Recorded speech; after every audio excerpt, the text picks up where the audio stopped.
Melissa and Gabriel Silverman met in Chicago in 2005. Gabriel grew up in Missoula and enjoys all forms of biking and skiing, building shit with his hands, and creating world-class websites. Melissa is a Detroit-born Missoulian at heart who enjoys running, baking, and raising their two young sons. Together, Melissa and Gabriel run a graphic design and marketing firm. Tugboat, their golden retriever, can be seen sunbathing in the glass window of their office on Higgins Avenue. Please welcome Melissa and Gabriel Silverman.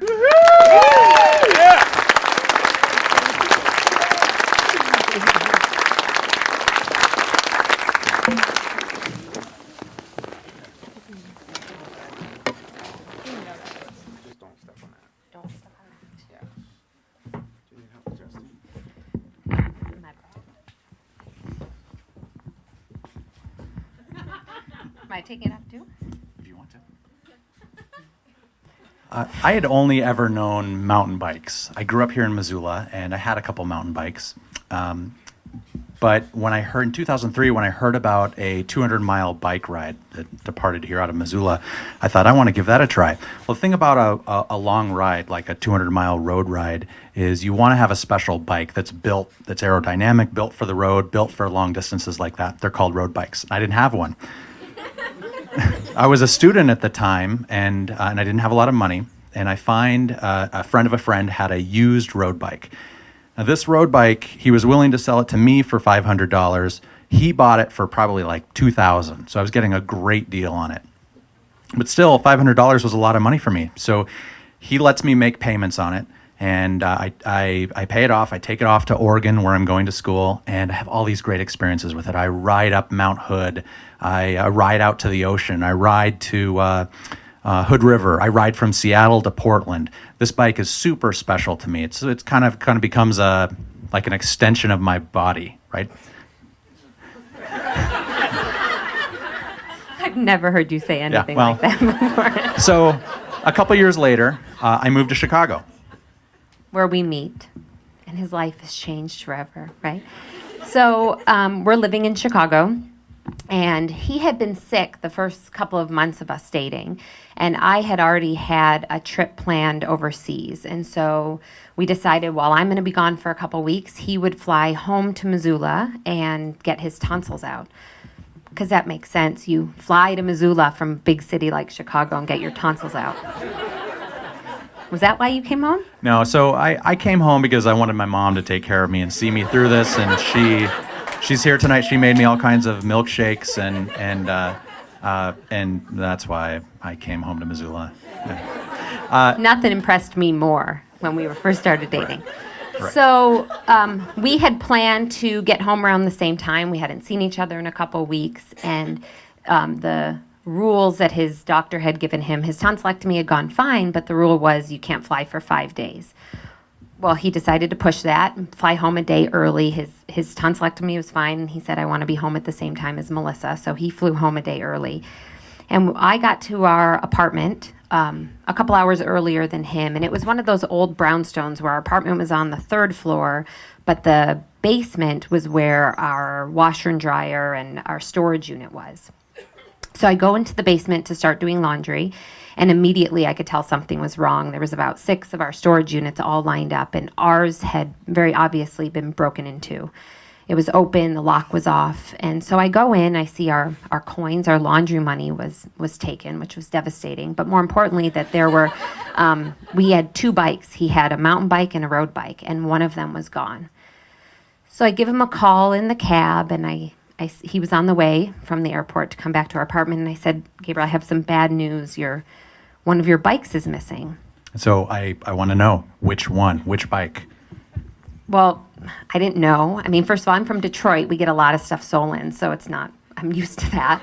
But also he's like, is it my mountain bike or my road bike? Well, we don't have mountains in Detroit. And now I know the difference, but at the time I didn't. And I said, I don't know, just one of the bikes, the yellow one is here. And that's all I knew. So the yellow one is my crummy mountain bike. And so my prized road bike was gone, and a piece of me died that day. And I'm having mixed emotions because I'm really excited to see Melissa. I'm in the cab. We're going back, and that's going to be a big reunion for me because we've been away for a week or something. And We had only been dating like 3 months. We were still in love at the time. right now we call that yeah, now we call that a vacation now when I get to be away. So I'm really upset. I get out of the cab and I can't wait to see Melissa, but I'm also sad, and so she can see that. And she's standing outside of the building. She meets me at the cab, and I hug her. And I'd had a textbook tonsillectomy. Everything had gone perfectly, but literally at that very moment when I'm hugging Melissa, the areas, the sites in my throat that were previously home to my tonsils sprung open and started bleeding, and I turned my head and I spit blood. And you would think we'd then get in the car and go to the ER right away, but instead he goes, "Call the police, we got to get my bike back." So we called the police, and they really didn't care. They are used to bikes being stolen. It's Chicago. Bikes are stolen all the time. They take our information, and he's like, whoa, wait, are you sure you got that it was a bike? And wait, it's red and it has a little blue on it. They're like walking out the door, and he's chasing them. Wait, tell me the phone number you have again, and is my name written down right? Right. When they get this guy, I want to be the one that they call right away. I want to make sure that there's no paperwork fumbling or confusion. When you track down the perp, you need to call me right away. We're going to get this thing back. They leave. They don't care. We go to the ER. They cauterize his tonsils. We go to bed eventually at 4 o'clock in the morning, and life moves on. Right, it moved on. So I physically recovered a few days ago, but emotionally I was still a mess. My prized road bike was gone, and I didn't know how to live without that. It was a piece of me that was gone. So I can't let it go. And then I jump on the internet. I jump on Craigslist, and I do a search. So the type of bike that it was manufactured by a company called Fuji, and that's not super uncommon. But a bike like a Trek or a Specialized or a Giant, those are much more common. And I type in Fuji road bike, search, and a few results come up, and I click on. I go through them, and I find one that says Fuji Team road bike, carbon fork, $400, which I thought was cheap if that was my bike, and there's really no information about it. There's no pictures, there's no details, nothing like that.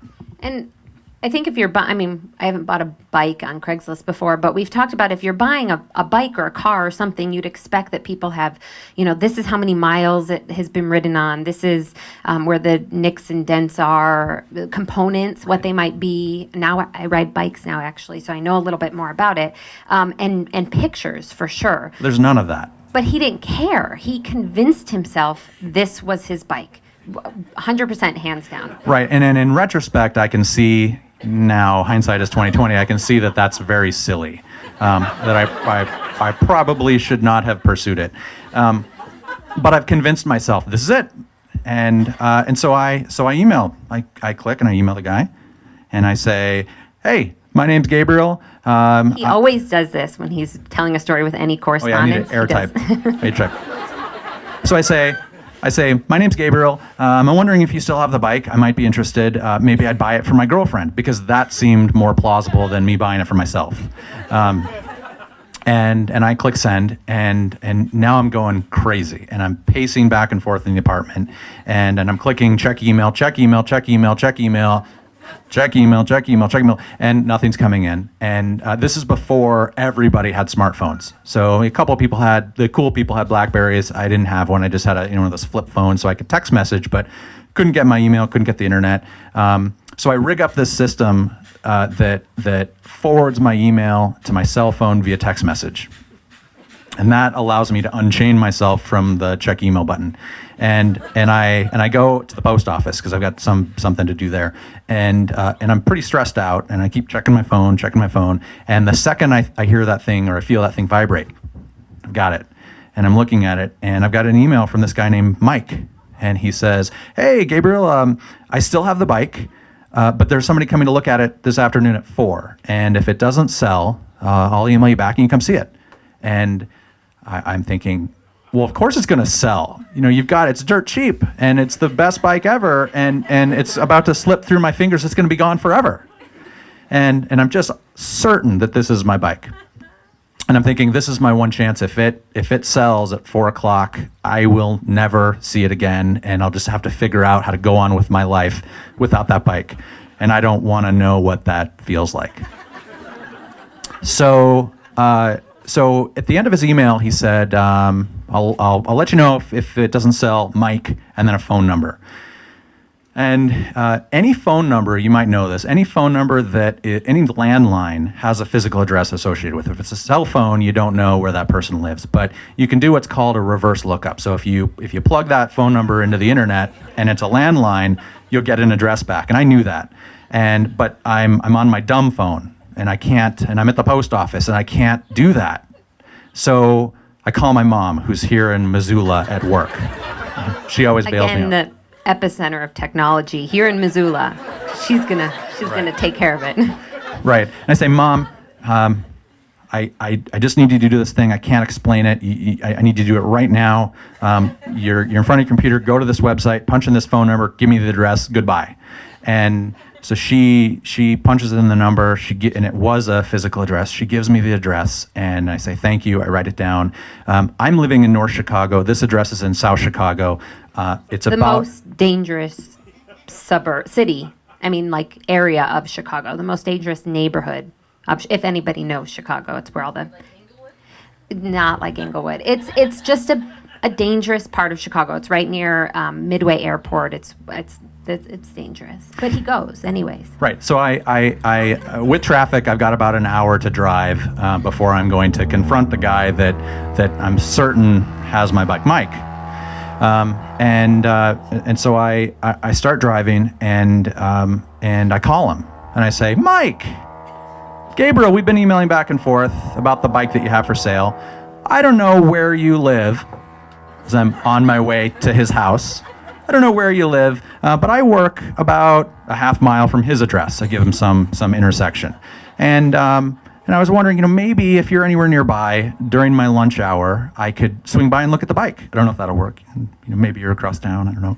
And he says, oh, no way. That's a half mile from me. I live at blah, blah, blah. And he confirms the address that I'm just, heading down the highway towards.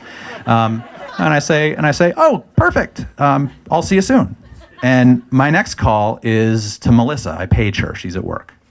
He was not casually driving down the highway. I swear I could hear highway to the danger. I mean, he's driving probably 100 miles per hour down Lakeshore Drive. He pages me. I was doing a rotation at a hospital, and if Gabriel paged me in the middle of the day, it's emergency. He goes, you have to meet me at this address. And I needed backup. I'm not going to do this by myself. I'm going to save him. Yeah. So I say, great, I'll meet you there, but we should probably call the police. I would just recommend it. Okay. So go ahead. Okay, so I call the police, and I give him the whole story, and I say, I found my bike. It's a $5,000 bike, so you should be really interested. And it was a little bit of a lie, because it was a $500 bike. It was being sold for $400. But I thought that maybe that would mean that the Chicago police are more interested, thousands instead of hundreds, and I don't know. And I said, found the guy that's got my bike. Need your help. And they said, oh, okay, well, let's have you meet us around the corner from his house, because I guess that it doesn't make a lot of sense to stage this police operation in front of his house. So we meet there, and Gabriel gets there, so he has his car. I came from the other side of South Chicago, and one police officer gets there. So now there's 3 cars, and Gabriel tells the story, and the woman says, well, let's get some backup. So she calls another police officer, and she hears the story, and then she says, I think we need the undercover unit. So now we're sitting here thinking, it has got to be a slow drug day in Chicago. Why are there 2 cops, the undercover unit, and us? And I'm looking at Gabriel like, shit, this better be your bike. Right. This was the one day in Chicago where people weren't killing each other, and the police had nothing to do, and so they all showed up around the corner from Mike's house, and I'm feeling like, on the one hand, I'm feeling like this is great. I'm in cops and I know how this works. Like, we're going to do this. I'm part of it. It's awesome. But I'm also thinking, like 30% of the Chicago police force is here talking to me now. And maybe I really didn't have much to go on with this vague Craigslist ad. And what am I going to do when Mike brings out this girl's pink Huffy bike and is like, here, just take it.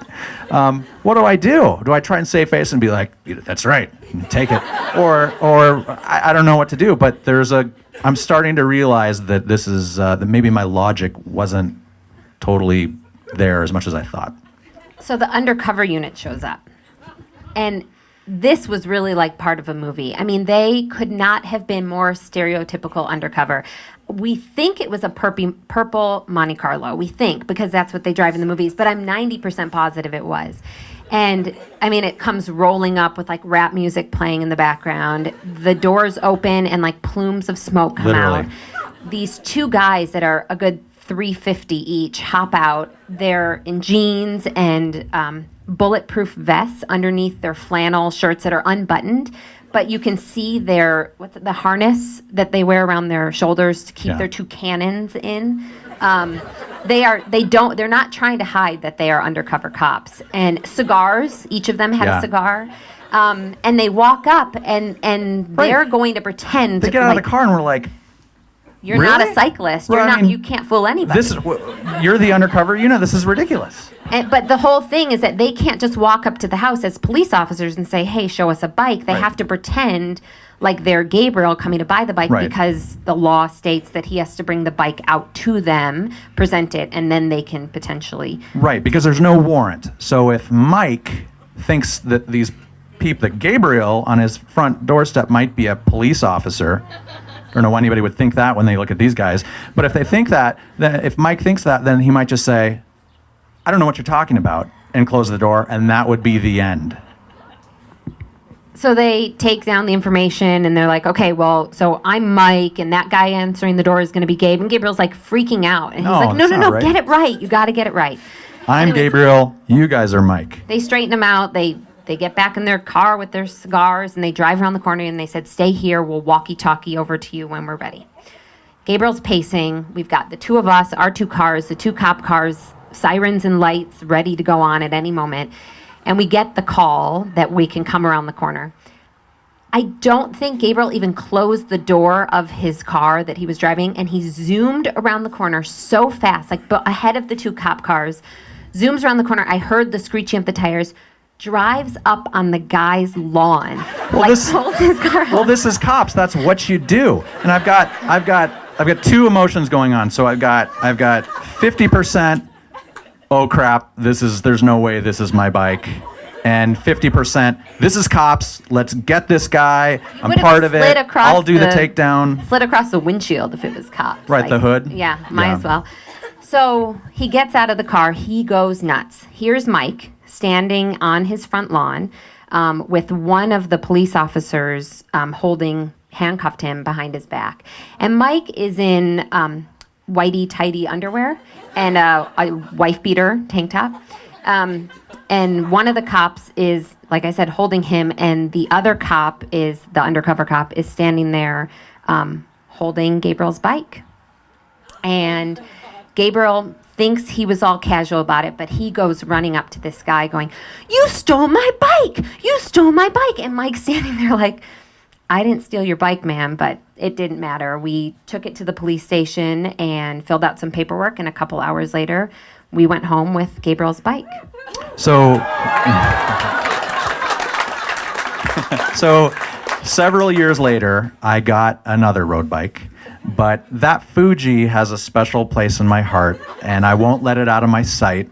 And I don't ride it anymore because it's mounted on the wall above our bed in our home.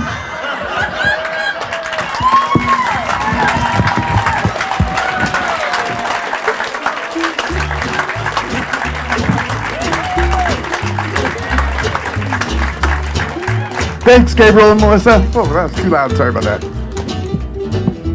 All right.